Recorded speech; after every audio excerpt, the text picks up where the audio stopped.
बिस्मिल्लाहिर्रहमानिर्रहीम। Fourier series से related कुछ ना कुछ हम चेक कर चुके हैं। फोरियर ट्रिग्नोमेट्रिक सीरीज़ के बाद अब हम फोरियर ट्रांसफॉर्म के बारे में बात करते हैं, जो कि आपका MTH 647 के मिड टर्म में। तो पहले फ़िलहाल हम फोरियर इंटीग्रल थ्योरम देख लेते हैं, उसकी स्टेटमेंट वगैरह, फिर हम आते हैं फोरियर साइन और कोसाइन इन तीनों पे। Let's assume the following condition of F of x and its derivative are piecewise continuous in every finite interval. जैसे अगर फंक्शन आपका पीस वाइज कंटिन्यूस नहीं है तो फिर ये सारी बातें उसमें अप्लाई नहीं होंगी। नेक्स्ट है कि integral from minus infinity to plus infinity F of X D X converge कर रहा हो, मतलब कि F of x is absolutely integrable in minus infinity to plus infinity. Integral from minus infinity to infinity f of x, absolute value of f of x must be less than infinity, and it is commonly called summable function. Their integrals exist and finite. Their integral theorem states that f of x is equal to integral from 0 to infinity a alpha cos alpha x plus b alpha sin alpha x, where a alpha is equal to 1 over pi integral from minus infinity to infinity f of u cos alpha u du, and b alpha is equal to 1 over pi integral from minus infinity to infinity F of u sine alpha U D u. Fourier transformation या Fourier transform क्या है? Italic F of x, और ये जो italic F है ये हम Fourier transform operator इसको कहते हैं, is equal to f alpha which is equal to integral from minus infinity to infinity F of u e raise to power minus iota alpha U D u, and its inverse is equal to 1 over 2 pi integral from minus infinity to infinity f of alpha e raised to power iota alpha u d alpha। इसको हम inverse Fourier transform कहते हैं F alpha का। ये inverse है और ये simple है। इसी तरह फोरियर साइन ट्रांसफॉर्म क्या है, फोरियर कोसाइन ट्रांसफॉर्म क्या है, ये चेक करके इनकी एग्जांपल्स भी हम देखते हैं। Fourier sine transform if F of x is an odd function, क्योंकि साइन ऑड फंक्शन है, यहाँ से आपने याद रखना है। If F of x is an odd function then Fourier sin transform is given by 0 to integral from 0 to infinity f of u sin alpha u du, and inverse sin transform is 2 over pi integral from 0 to infinity f alpha sin alpha x d alpha। ये जो s है ये लिखा हुआ, ये basically sign को represent कर रहा होता है। Fourier cosine transform if F x is N even function, कैसे याद रखेंगे, क्योंकि कॉज इवन फंक्शन है इसलिए हमने लिखा है। If F of x is even function then f alpha is equal to integral from 0 to infinity f u cos alpha u du, and inverse Fourier cosine transform is f of x is equal to 2 over pi integral from 0 to infinity f alpha cos alpha x d alpha। अब इसके example check करते हैं। Fourier cosine transform of f of x is equal to e raised to power minus mx, where m is greater than 0, इनके m positive है, and hence use this result to prove this link। अब solution क्या जी, हम लिख लेते हैं f alpha is equal to integral from 0 to infinity f u cos alpha u du। ये cosine वाली ट्रांसफॉर्मेशन हमने अप्लाई कर दी। एफ यू हमारे पास है E raise to power minus M X, वो हम यहाँ पे पुट कर देंगे। E raise to power minus M U अब हो जाएगा, क्योंकि आपने एफ ऑफ एक्स नहीं पुट करना, आपने एफ ऑफ यू पुट करना है।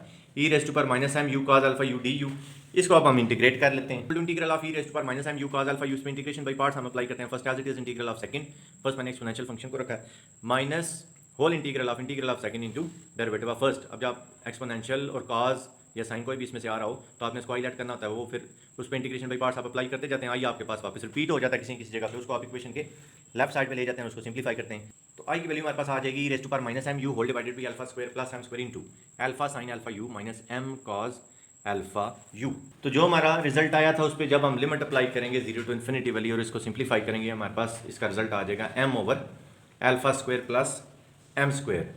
अब ये फोरियर कोसाइन ट्रांसफॉर्म तो हम फाइंड कर चुके, अब वो जो लिंक था उसकी तरफ बढ़ते हैं। इस लिंक को प्रूव करने के लिए इनवर्स कोसाइन फंक्शन जो है उसकी तरफ जाना पड़ेगा, तो हम वो लिख लेते हैं f of x is equal to 2 over pi integral from 0 to infinity F alpha cos alpha x. अब ये जो भी आपने कोसाइन वाला ट्रांसफॉर्म फाइंड किया था उसकी वैल्यू हम यहाँ पे पुट कर देते हैं, और एफ ऑफ एक्स था हमारे पास E raise to power minus M X, उसको थोड़ा सा आप सिंप्लीफाई करेंगे तो इस लिंक पे पहुँच जाएंगे। अब ये तकरीबन वही लिंक है, सिर्फ अल्फा की जगह हमारे पास उस लिंक में वी है, एक्स की जगह पे पी आ रहा है, एम की जगह पे बीटा है, बस वो हम रिप्लेस कर देंगे तो हमारा लिंक प्रूव हो जाएगा। इनके हम पुट करेंगे alpha is equal to v, x is equal to p and m is equal to beta.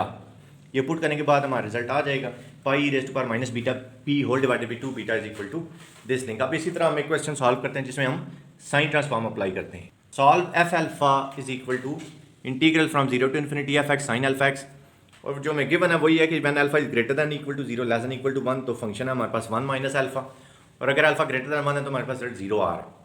हम लिख लेते हैं जी F of x is equal to 2 over pi integral from 0 to infinity F alpha sine alpha X. हमारे पास जो function given है वो क्योंकि पीस वाइज चल रहा है तो ज़ाहिर हम 0 टू इन्फिनिटी को भी उसी तरह चेंज करेंगे। हम इसको लिख देंगे 0 टू 1 एंड 1 टू इन्फिनिटी। अब जो 0 टू 1 है उसमें हमारे पास जो फंक्शन की वैल्यू दी हुई है वो 1 माइनस अल्फा है, वो हम यहाँ पे पुट कर देंगे। और जब अल्फा ग्रेटर दैन 0 है यानी कि 1 टू इन्फिनिटी उसमें हमारे पास फंक्शन वैल्यू 0 दी, वो हम यहाँ पे पुट कर देंगे। यानी कि ये वाला इंटीग्रल तो आपका खत्म हो जाएगा। सिर्फ ये जो इंटीग्रल आपके पास बचा हुआ है इसको अब आपने सिंप्लीफाई करना है। साइन अल्फा एक्स 1 से मल्टीप्लाई भी हो रहा है अल्फा से, तो एक इंटीग्रल आपका बन जाएगा साइन अल्फा एक्स और दूसरा इंटीग्रल बन जाएगा अल्फा साइन अल्फा एक्स। उसको बस हमने सिंप्लीफाई कर लेना है।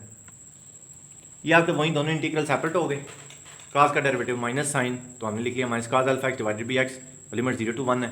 इसमें हमने इंटीग्रेशन बाई पार्ट्स अप्लाई कर लिया। इसको थोड़ा सिंप्लीफाई किया हम पहुंच गए 1 over x minus sine x over x square. तो जो इंटीग्रेट करके हमारे पास आया 1 over x minus sine x over x square, वो इसका रिजल्ट है सारे को हम यहाँ पे पुट कर देंगे। तो नेट रिजल्ट क्या आ जाएगा 2 over pi into 1 over x minus sine x over x square. ये हमारा फाइनल रिजल्ट आ जाएगी। कुछ क्वेश्चन मैंने और लिखे हुए, इनको भी आपने चेक कर लेना। कैलकुलेट फोरियर को sign transform, Fourier sine transform, Fourier transformation का भी एक क्वेश्चन हम चेक करते हैं। ट्रांसफॉर्म वाला क्वेश्चन करने से पहले फोरियर ट्रांसफॉर्म को लिखने के कुछ और भी तरीके होते हैं, उसमें से एक दो मैं आपको और भी बता देता हूँ। Given an integrable function f of x from minus infinity to infinity, we can associate it another function f of xi. ये एक्साई लफ्ज लिखा हुआ है, कुछ भी लिख सकते हैं, के भी लिख सकते हैं। F of एक्साई of variable एक्साई where xi is greater than minus infinity less than infinity by this relation f of xi is equal to 1 over under 2 pi integral from minus infinity to infinity e raised to power iota xi x f of x dx. The function f of xi is called Fourier transform of f of x and f of x is called the inverse transform of f of xi. It can also be shown that f of x is equal to 1 over under 2 pi integral from minus infinity to infinity e raised to power minus iota xi x f of xi dxi. Fourier transform को इस तरह भी लिख सकते हैं आप, f of xi is equal to integral from minus infinity to infinity e raised to power 2 pi iota xi x f of x dx। और inverse को f of x is equal to integral from minus infinity to infinity e raised to power minus 2 pi iota xi x f of xi dxi। इस example को हम solve करते हैं, ताकि आसान है, इससे आपको बाकी एग्जाम्पल्स का भी आइडिया हो जाएगा कैसे सा। Evaluate the Fourier transform of the function when f of x is equal to 0 if x is less than 0 यानी कि नेगेटिव है, and if positive then e raise to power minus alpha x, और alpha भी positive है। Fourier transform वाला formula लिख लिया 1 over under 2 pi integral from minus infinity to infinity e raise to power iota x i x F of X D x. अब ज़ाहिर है हमने, क्योंकि जो क्वेश्चन है वो पीस वाइज है, तो हमने इसको चेंज करना है। वो लेस दैन 0 वाला है और ग्रेटर दैन 0, तो हम इसको माइनस इन्फिनिटी टू 0 अलहदा कर लेते हैं, प्लस 0 टू इन्फिनिटी अलहदा कर लेते हैं। अब जो नेगेटिव था उसमें माइनस इन्फिनिटी टू 0, उसमें एफ ऑफ एक्स क्योंकि हमारे पास 0 था वो हमने यहाँ पे पुट कर दिए। तो ये लिंक तो आपका ख़त्म हो गया, सिर्फ ये बचा। अब इसमें बेस सेम है, पावर्स ऐड हो जाएंगी और एक्स कॉमन भी आ रहा है हमारे पास, आ जाएगा E raise to power iota x I minus alpha into X, और इसको इंटीग्रेट करना है हमने 0 से इन्फिनिटी तक। जब आप उसको इंटीग्रेट करें ये वहीं आ जाएगा ई रेज टू पावर जो भी है, और फिर जो उसमें कांस्टेंट होता है उससे हमने डिवाइड कर देना होता है। इस पर जब आप लिमिट अप्लाई करेंगे आपका रिजल्ट आ जाएगा 1 over under 2 pi into alpha plus iota x I divided by alpha square plus x I square. अब इनकी कुछ प्रॉपर्टीज़ देखते हैं जो आपके एमसीक्यूज में आएंगी। पहली प्रॉपर्टी ये है कि ये ट्रांसफॉर्मेशन है ये लीनियर है, चाहे एफ है या उसका इन्वर्स है, दोनों it is a linear transformation. Second है conjunction property, if F of x is real then F of minus X I is equal to complex conjugate of F of X I. ये जो बार आपको नजर आ रही है ये कंप्लेक्स कंजुगेट को show कर रही है। नेक्स्ट प्रॉपर्टी है if F of x is real and even then F of K is also real. K लिखें एक्स आई लिखें जो भी आपके choice. If F of x is real and odd then F of K is pure imaginary, and if F of x is complex then f of complex conjugate of f of minus x is equal to complex conjugate of f of xi.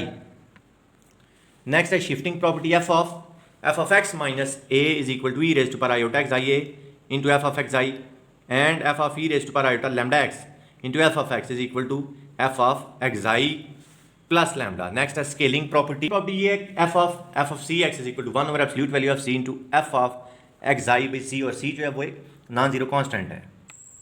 अब last lecture में जो m is equal to n और m is not equal to n वाली जो हमने बातें की थी उन्हीं को आप माइंड में रखें, और हम ऑर्थोगोनल और ऑर्थोनॉर्मल फंक्शन की बात करते हैं। If two functions f of x and psi of x defined over the interval where x is greater than equal to a and less than equal to b are said to be orthogonal if their inner product is equal to integral of phi of x psi of x from a to b is equal to 0। यानी कि वो जो link आपने check किए थे, ये inner product बेशक आप माइंड से निकाल दें, सीधी सी बात है कि आपने इनको इंटीग्रेट करना है फ्रॉम ए टू बी, और अगर रिजल्ट 0 आ रहा है तो ये जो दोनों फंक्शंस होंगे ये ऑर्थोगोनल होंगे। Sine n x sine n pi x by l, cos n x cos n pi x by l, वो जो लास्ट लेक्चर में हमने चेक किया था, ये सारे के सारे ऑर्थोगोनल सेट्स हैं। A function, a set of functions phi x n where n is equal to 1 2 3 said to be orthogonal set if their inner product is equal to 0 and m is not equal to n। ये हमने last lecture में सारी जो बातें की हैं बस उनकी थोड़ी सी मजीद एक्सप्लेनेशन है। A set of function is said to be orthonormal, यानी कि अब ऑर्थोगोनल और ऑर्थोनॉर्मल की हम बात कर रहे हैं कि अगर m n के इक्वल नहीं है तो हम उसको ऑर्थोगोनल बोलते हैं। यानी कि अगर 0 आ रहा है और m n के इक्वल नहीं है तो वो ऑर्थोगोनल है। लेकिन अगर एम एन के इक्वल नहीं है और 0 आ रहा है, लेकिन जब एम एन के इक्वल हो जाता है और 1 आता है तो फिर वो ऑर्थोगोनल नहीं बल्कि हम उसको ऑर्थोनॉर्मल बोलेंगे।